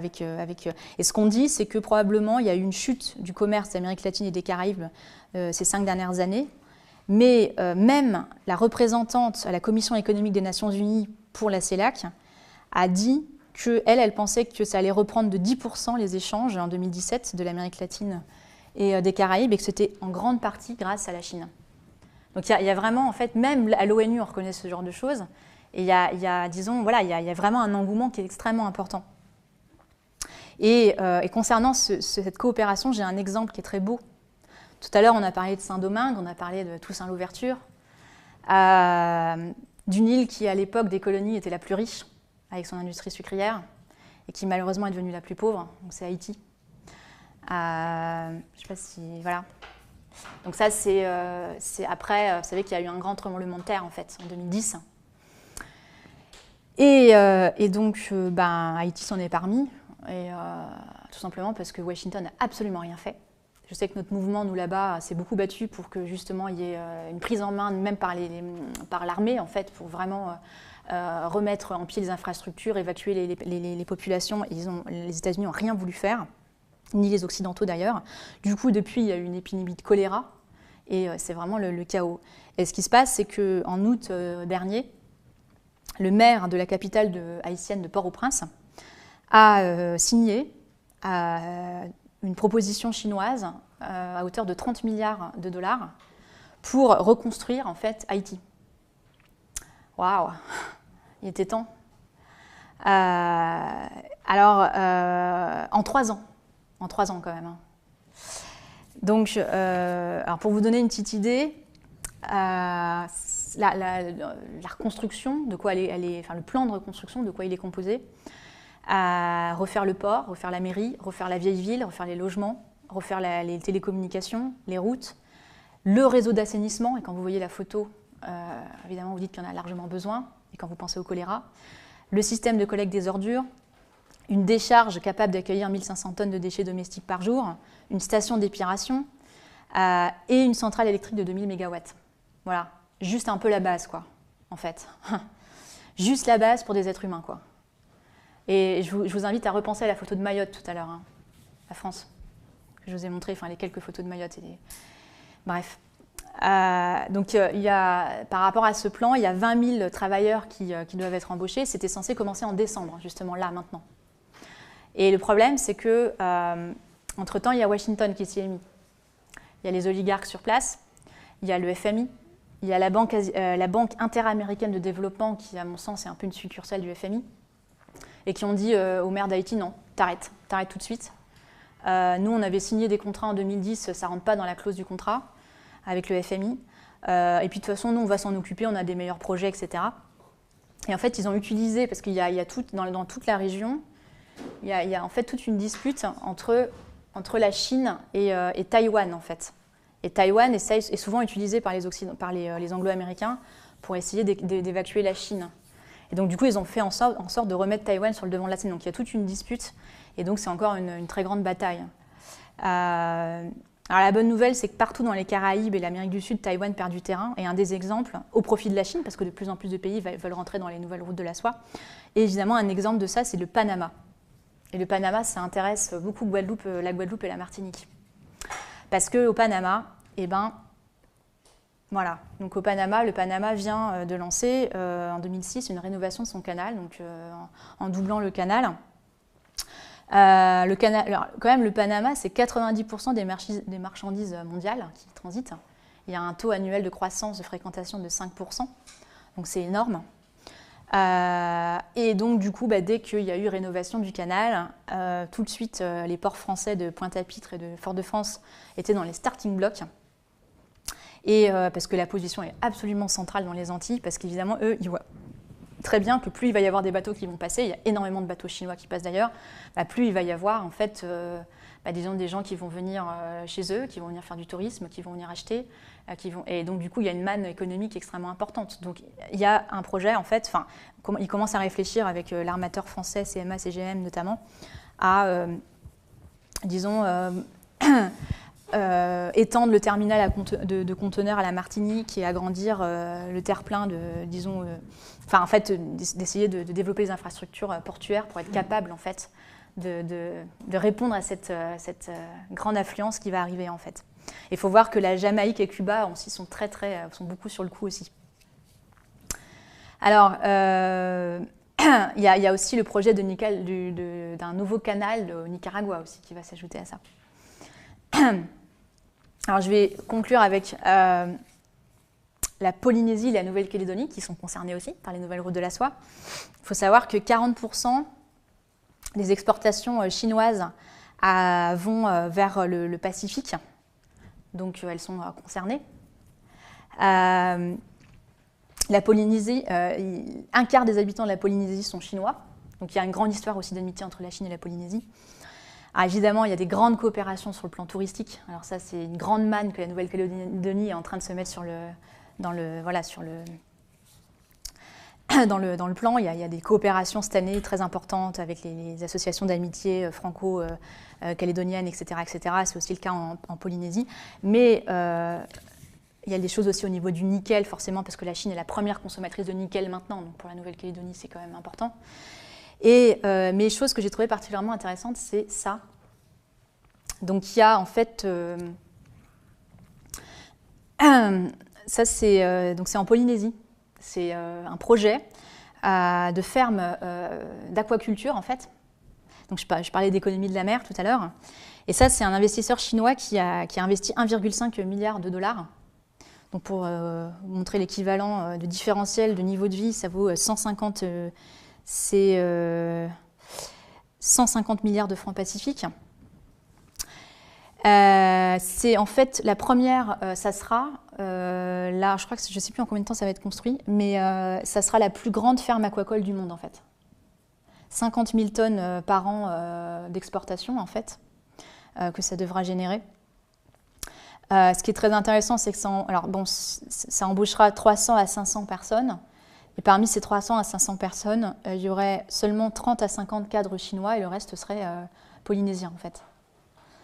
Et ce qui est encore plus intéressant, c'est qu'est programmée en fait une collaboration entre l'Université de l'Océan de Shanghai et l'Université de Polynésie pour former les gens. Il y a déjà en fait une dizaine de jeunes Polynésiens qui ont été formés à une technique qui est unique au monde en matière d'écloserie. Donc voilà, il y a encore une fois, c'est comme en Afrique, comme je vous disais tout à l'heure, il y a vraiment, c'est pas juste on arrive, on investit et on tire la substantifique moelle, c'est vraiment on pense en termes de développement futur de là où on investit en fait. Et eux, ils veulent clairement faire de l'aquaculture la troisième emblème de la Polynésie, après le tourisme et la permaculture. Et c'est un emblème quand même particulièrement intéressant parce que ça a aussi trait à ce qui est vivrier, en fait, à ce qui fait vivre les gens. Alors, voilà, maintenant, on revient ici plutôt dans les Antilles. Vous savez qu'il y a eu l'ouragan à Saint-Martin et à Saint-Barthélemy. Que Saint-Martin, pour la petite histoire, c'est un peu comme pour Mayotte, hein. Rien n'a été fait en fait. Hein. Donc c'est toujours, voilà, c'est toujours le chaos total là-bas, malgré ce qu'en dit le gouvernement.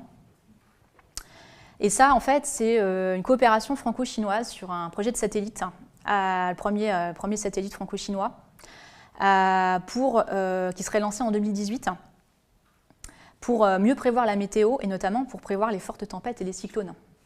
Voilà, ça c'est intéressant. Et ça, il faudrait que ça... Évidemment, ça serait mieux que ça soit basé à Kourou. que ça soit lancé à Kourou, et qu'autour, il y ait vraiment voilà, tout un centre de recherche, etc., avec les Guyanais, en fait. Par rapport à ça, on peut aussi évoquer, on pourrait imaginer une coopération franco-chinoise sur la fabrication de logements en 3D. Parce que les logements en 3D, ça va très vite, et quand il y a eu un cyclone et qu'il faut tout reconstruire, évidemment, ça peut être pratique, par exemple. Donc, il y a des PME françaises qui travaillent là-dessus. La Chine s'est aussi se lancer là-dedans, donc on pourrait imaginer, voilà. Sur la question de la dépollution des océans, je pense que la France pourrait jouer un rôle aussi de coopération avec la Chine. Et là, on pourrait clairement avoir une assise dans les outre-mer. Voilà. Et puis, il y a aussi un autre type par satellite de possibilités de coopération. C'est avec, on pourrait imaginer, par exemple, travailler avec les Russes sur la détection des séismes par satellite. On pourrait faire ça aussi en Guyane, puisque on repense à ce qui s'est passé à Haïti en 2010. Il y a des chercheurs qui travaillent sur la possibilité par satellite, en fait, de repérer les signes avant-coureurs qui ne sont pas toujours là où on croit, des séismes, et disons de pouvoir prévenir pour évacuer les populations à temps, en fait. Donc évidemment, pour moi, ça, c'est vraiment la réponse à tous ces grands projets, toute cette approche. C'est la réponse qu'on peut donner, finalement, repenser à Macron et les Sarkozy et leur discours en Afrique, et repenser au Bumidum dans les années 60, l'alternative qu'on peut donner au malthusianisme. Et c'est ce projet de... Parce que ce qu'il faut voir, c'est que... Je ne sais pas si vous vous souvenez, en ce moment on parle beaucoup, c'est la une de notre dernier journal, du franc CFA. Donc on fait toute une campagne pour dire qu'il faut abolir le franc CFA. Je n'entrerai pas dans les détails. Ça rapporte une manne incroyable à la France et ça ne développe pas les pays concernés. Donc c'est toutes les anciennes colonies d'Afrique de l'Ouest. Mais il faut voir que vous avez aussi le franc comorien. Quand les Comores ont pris leur indépendance en 1975, elles sont restées sous l'égide de la France par le franc comorien. Ce qu'a dit Chirac en 2008, il a dit sans l'Afrique, la France serait reléguée au rang de puissance de tiers-monde. Si l'Afrique, disons la France, il a dit en gros, je ne sais plus comment il avait dit ça, toute une partie de ce qu'il y a dans le porte-monnaie de la France, ça vient de l'Afrique. Voilà. Donc évidemment, la France s'est mise dans quoi après la colonisation? Elle s'est mise dans une relation vis-à-vis des pays du Sud, qui est une relation qu'elle croyait gagnant-perdant, une forme de pillage, qui est une forme de maintien sous la perfusion et la dépendance. Mais finalement, quand on entend des propos comme ça, de voir à quoi on tient avec Chirac, la France, sans l'Afrique serait reléguée au rang de puissance du tiers-monde, on se dit la France s'est rendue dépendante de la dépendance qu'elle a générée dans les pays du tiers-monde, en fait. Donc finalement, elle est dans un rapport qui n'est plus gagnant-perdant, elle est dans un rapport perdant-perdant. Donc c'est là que quand le président chinois il parle de nouveaux systèmes gagnant-gagnant, c'est un peu son leitmotiv, en fait, c'est comme ça qu'il défend les nouvelles routes de la soie, et c'est comme ça, j'espère que j'ai essayé de vous le faire comprendre tout à l'heure, c'est pas anodin, en fait, c'est pas du tout anodin, et c'est pas rien. Donc moi, il y a un parallèle qui me frappe aux yeux quand je repense à la, disons, carte du monde et aux cartes des routes commerciales. C'est celui-là et celui-là. Je ne sais pas si vous voyez. Donc ça, c'est le commerce triangulaire. Donc c'était les routes commerciales à partir du XVIIe siècle. Et ça, c'est les routes commerciales des nouvelles routes de la soie. Voilà, donc c'est pas du tout la même approche. C'est un petit peu mieux quand même. Et je dirais que si on a aboli l'esclavage, on a passé un cap, on a changé de paradigme quelque part. Aujourd'hui, si on veut vraiment en fait réussir ce changement de paradigme, il faut qu'on aille en fait dans cette, faut qu'on fonce avec les pays émergents qui sont prêts en fait et qui ont les moyens, et la Chine a les moyens. Voilà. Donc, alors pour conclure, je voudrais juste vous passer quelques photos parce qu'il y a eu toute une histoire qu'on ne connaît pas en fait à des génies des Outre-mer. Je ne sais pas si vous connaissez cette personne.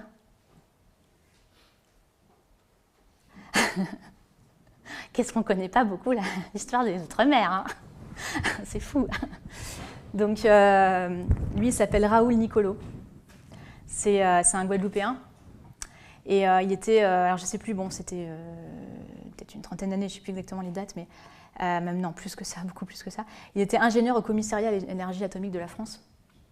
Il a détenu plein de brevets qui ont été déposés en Europe, notamment sur la sécurisation des centrales nucléaires. Donc encore une fois, je répète, les Outre-mer, repensés à Mururoa et à Kourou, ont permis à la France d'asseoir sa puissance, d'être une puissance industrielle et scientifique en fait.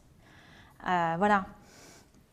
Et lui, c'est carrément un individu qui a permis la réussite du programme d'électricité en France avec plusieurs brevets reconnus dans le monde aujourd'hui.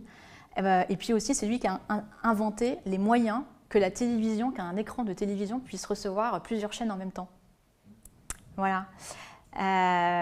Et c'est quelqu'un, et c'est ça qui est très intéressant, c'est que c'était un scientifique, c'était un ingénieur, et c'est que c'était quelqu'un qui était très engagé politiquement, qui a été pour l'indépendance. Alors lui, il militait pour l'indépendance économique et énergétique de la Guadeloupe par rapport à la France. Il a été conseiller municipal et premier candidat noir à l'élection présidentielle française. J'ai appris ça d'ailleurs. Voilà. Après, vous avez une autre photo, quelqu'un qui n'est pas très connu. Je ne sais pas si vous connaissez. Ouais.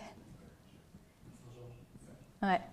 C'est le chevalier de Saint-Georges, qui était un grand compositeur d'origine guadeloupéenne, là aussi.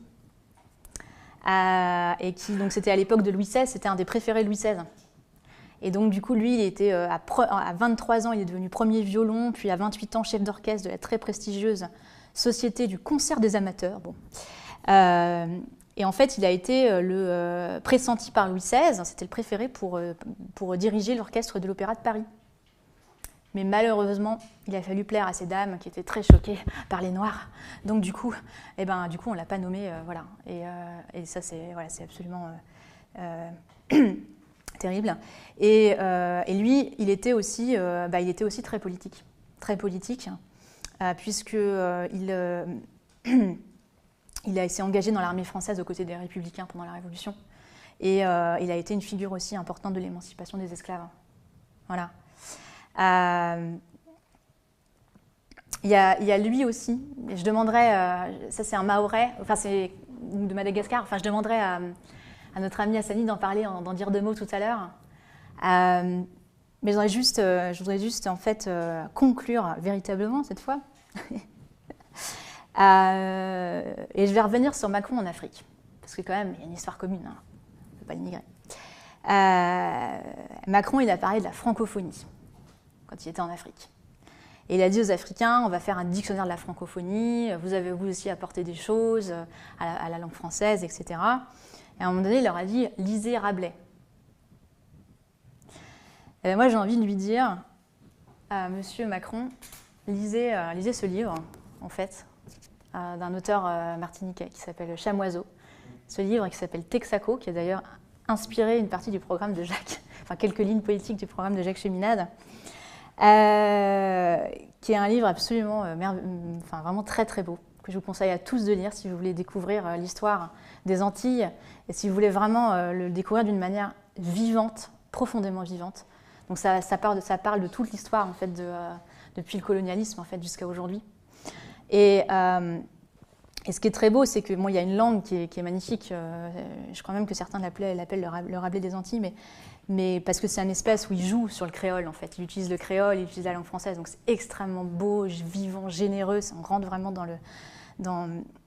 Et il y a quelque chose qui est extrêmement émouvant, c'est que, en fait, il y a cette dame qui est le personnage principal, qui raconte toute l'histoire de ses ancêtres, son histoire à elle, etc. Et à la fin, elle veut écrire son histoire. En fait, elle a raconté à quelqu'un, et maintenant, elle veut se mettre à l'écrire.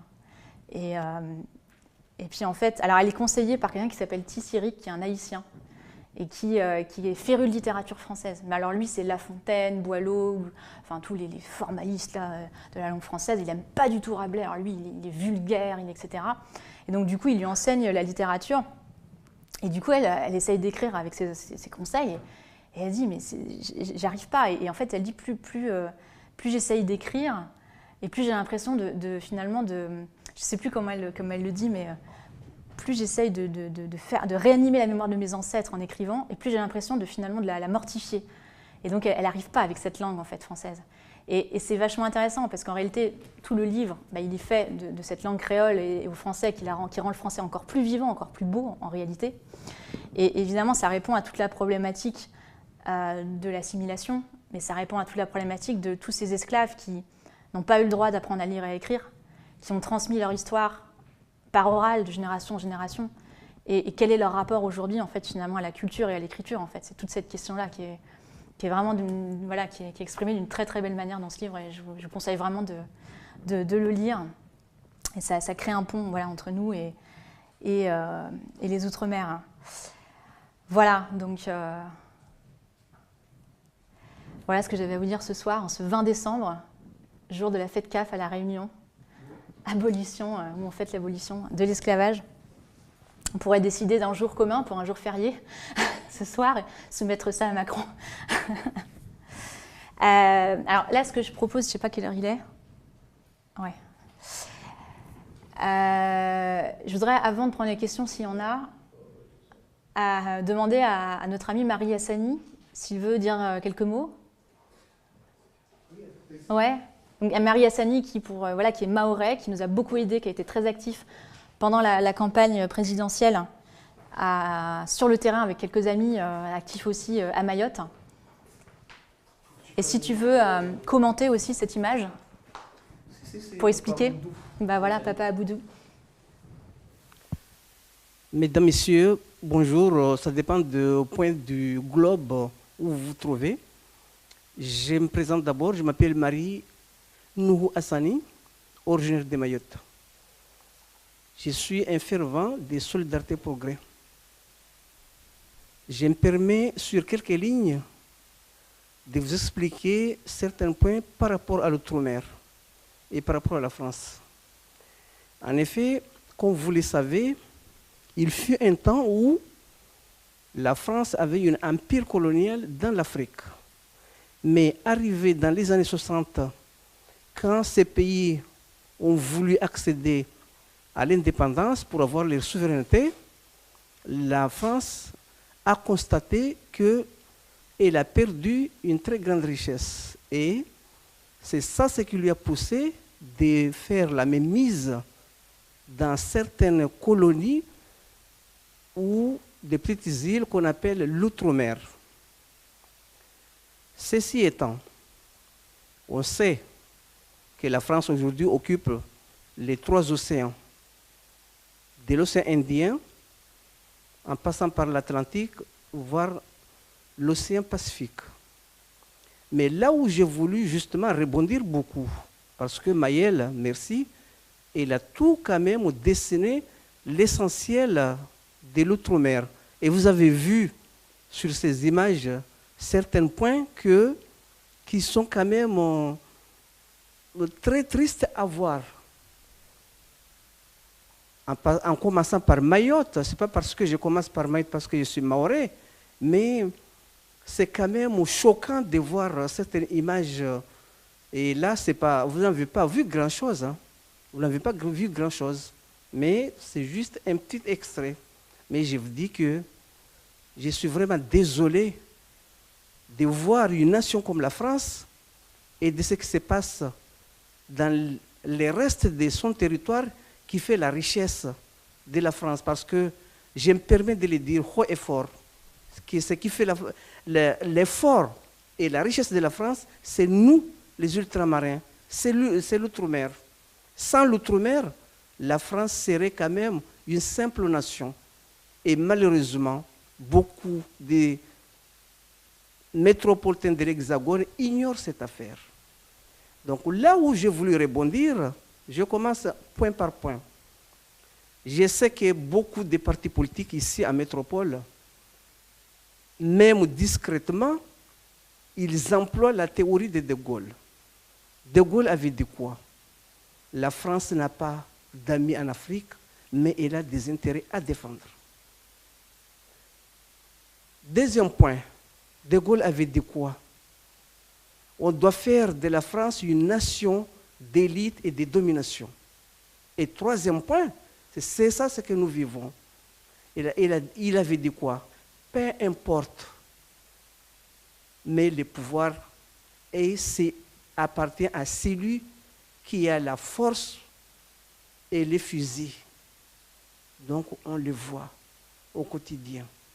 Donc mes chers patriotes ici présents, permettez-moi encore de vous dire que par rapport à ça, j'ai voulu rentrer plus précisément et plus profondément sur l'affaire des Mayotte et Comores.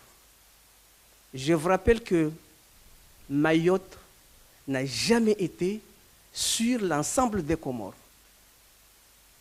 Jusqu'à l'arrivée de la France, le 24 avril 1841, après avoir fait des négociations en 51 ans, à savoir en 1892 plus précisément, c'est là où la France a abouti à intégrer Mayotte dans l'ensemble des 3 autres îles. Sachant bien que ces îles, notamment l'île qui est plus proche, Anjouan, l'île d'Anjouan, était encore dominée par les Anglais. Et après avoir fait des négociations, et c'est là où les Anglais ont abandonné Anjouan pour que la France puisse quand même avoir toutes ces 4 îles. Et en 1912, il y a eu l'unification de ces îles avec Madagascar. Donc, lorsqu'on me dit aujourd'hui que Mayotte est comorien, désolé, je regrette. Vous n'avez pas suivi l'histoire. Et avant même l'arrivée de la France, il y avait une gouvernance dont, sur cette gouvernance, il y avait 3 ministres essentiels. Il y avait un ministre qui s'appelait Abdou, on l'appelait à Maoré Waziri Abdou, qui était le papa de Abdourahman Abdou. Il y avait celui-là, il était en quelque sorte le ministre des Affaires étrangères. C'était lui qui avait la diplomatie. Il y avait un ministre de la Justice qui s'appelait Kadi Oumar, le Kadi, c'est-à-dire des affaires religieuses. Il y avait Madani Taouria qui était le ministre de l'Intérieur à l'époque avant l'arrivée de la France. Et par suite, c'est Papa Boudou qui est là, qui est né. Oui, celui qu'on voit là.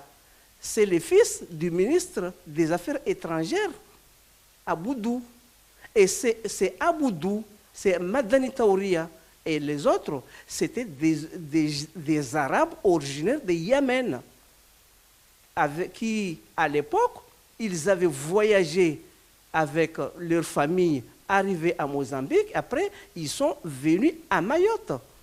Parce que lorsqu'ils sont allés à la Grande Comore, la grande île des Comores, ils n'étaient pas accueillis, non plus en juin, et ils ont eu quand même cette hospitalité à Mayotte. Et là, ils étaient là, ils ont fondé leur famille, ainsi de suite, jusqu'à l'arrivée des Français.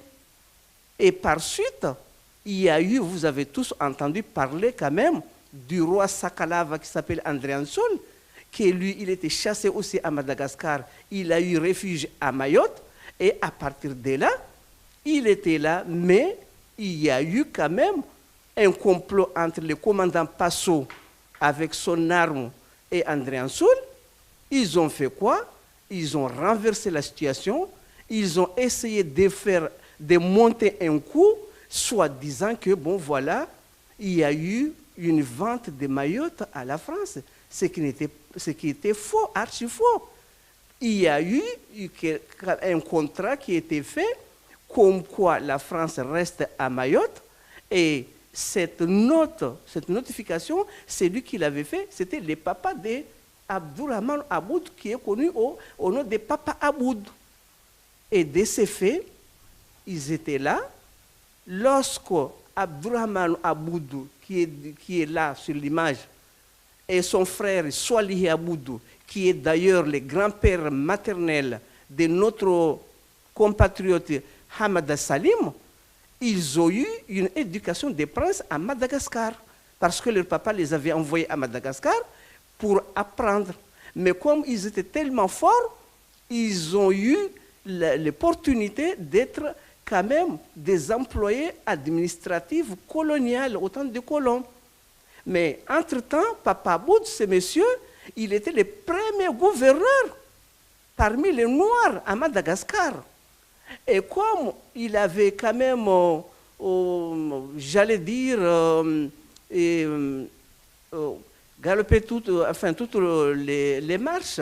Finalement, il était sur l'international. Et son frère avait su continuer d'être gouverneur aussi. Et par suite, quand Abdurrahman était sur l'international aussi, il était diplomate, il était commerçant, il était tout, et que son frère avait pris les rênes, entre-temps, arrivé dans les années 1946, après la Deuxième Guerre mondiale, que comme la France a vu que Madagascar commençait à se préparer pour être souverain, il a dit, bon, voilà, on va séparer les 4 îles des Comores pour qu'ils aient, en quelque sorte, un territoire. Et comme la France avait décidé de nommer Swalihi Aboudou comme le premier président de ces 4 îles, il y a eu un génocide. On a tué Swalihi.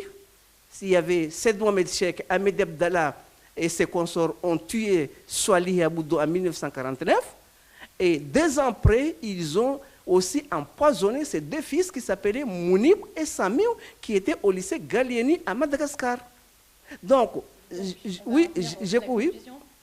Donc, je voulais tout simplement vous dire que l'affaire des Comores et Mayotte, avant tout, c'est une affaire Comores-Mayotte et non pas la France, mais celui qui a joué quand même tous ces sketchs, c'est la France, c'est l'État français. C'est l'État français qui nous a mis dans cette merde. Donc on dit que soit la France reconnaît officiellement que c'est son propre territoire, ou bien on peut chercher une autre nation pour vivre avec, et puis la France, qu'il aille aux Comores. D'ailleurs, on a vu maintenant. J'ai conclu, d'ailleurs, permettez-moi de conclure, parce que surtout j'ai voulu insister là-dessus. Les gens qui disent que bon, on est des mêmes religions, des mêmes coutumes, des mêmes machins, mais attends, alors les Royaumes-Unis, il n'y a pas les pays de Galles, il n'y a pas l'Écosse, il n'y a pas l'Irlande et la Grande-Bretagne, ils ne sont pas des mêmes religions, ils ne sont pas des mêmes coutumes, et pourtant, chacun a quand même son drapeau. Merci beaucoup, Marie Hassani. Je pense que ce qu'on doit aussi pouvoir penser, c'est qu'il y a aujourd'hui, avec cette nouvelle donne au niveau international, avec ce que font les pays émergents, avec les nouvelles routes de la soie, l'idée qu'à un moment donné, on doit forcer, c'est ce qu'avaient dit quelque part les pays des BRICS quand ils se sont formés il y a quelques années, notamment le président indien avait dit c'est la première fois que des nations dans le monde se coalisent pour réfléchir non pas du point de vue de leur passé, mais du point de vue de leur avenir, du point de vue de ce qu'ils peuvent réaliser ensemble pour définir une nouvelle base d'existence, en fait, des nouvelles conditions, une nouvelle conception des choses et un nouveau développement. Et je pense que ce qu'on doit tirer comme enseignement, c'est que tant qu'on restera finalement dans une situation où la part du gâteau est de plus en plus petite, où il n'y a pas de développement, il sera toujours plus facile pour les puissances qui le souhaitent d'en tirer en fait l'épingle du jeu en divisant pour mieux régner. Et c'est ça qu'il faut à tout prix éviter. Et c'est pour ça que nous ici on se bat. Voilà, on se bat pour que la France rejoigne les nouvelles routes de la soie.